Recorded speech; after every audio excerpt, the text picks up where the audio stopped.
सड़कों पर बच्चे को गोद में लिए रिक्शा चलाती ये हिम्मती महिला कौन है? जिसने भी देखा जज्बे को किया सलाम और कहा सच में महिला शक्ति को नमन है। पति ने छोड़ा तो बच्चे के खातिर ई रिक्शा चलाने लगी चंचल। कहानी सुनकर दंग रह जाएंगे। मां के लिए भी बनी सहारा और बच्चे के भविष्य के लिए कर रही इंतजाम।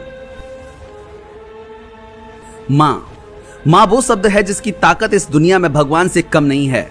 जब चारों ओर से मुसीबत का पहाड़ टूटता है तो सिर्फ मां ही होती है जो अपने बेटे के साथ खड़ी होती है। हालातों के आगे दुनिया के बड़े से बड़े लोग घुटने टेक देते हैं, लेकिन बात जब अपने कलेजे के टुकड़े की हो तो मां किसी भी परिस्थिति में हार नहीं मानती। और इसी की बानगी देखने को मिली है यूपी के नोएडा में। यहाँ एक महिला अपने बच्चे को गोद में बैठाकर ई रिक्शा चलाती हुई नजर आती है तो हर कोई चौंक जाता है। इस महिला का नाम चंचल शर्मा है, जो अपने बच्चे के लिए चुनौती स्वीकार करके जिंदगी जी रही है। चंचल की कहानी जानकर कई लोग उसकी मदद भी करना चाहते हैं, लेकिन चंचल को अपनी मेहनत पर भरोसा है और वो किसी के सहारे की मोहताज नहीं बनना चाहती। नोएडा की सड़कों पर ई रिक्शा चलाती चंचल शर्मा पर हर किसी की आंखें रुक ही जाती हैं।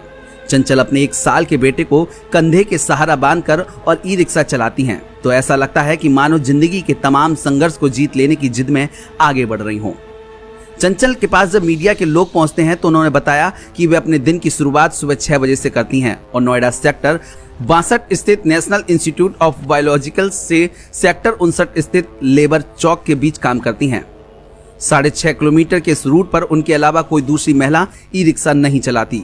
27 साल की चंचल शर्मा बताती हैं कि अंकुश के पैदा होने के बाद 1 साल बाद उन्होंने नौकरी की तलाश शुरू की, लेकिन कोई काम नहीं तो आखिर में ई रिक्शा चलाने का काम शुरू किया। चंचला कहती हैं कि मैं अपने बेटे को वह जीवन देना चाहती हूं जो मेरे पास नहीं है।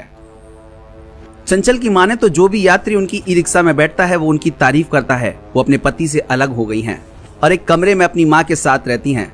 चंचला कहती हैं कि बेटे अंकुश को मैं घर पर नहीं छोड़ सकती क्योंकि मेरी मां एक ठेले पर प्याज बेचती हैं। दिन के 700 रुपए की कमाई में से 300 रुपए प्राइवेट एजेंसी को जाते हैं जिसने चंचल को कर्ज दिया था, लेकिन वे अपनी मेहनत से खुश हैं और उनकी कोशिश सिर्फ अपने बेटे के भविष्य और उसकी परवरिश की है।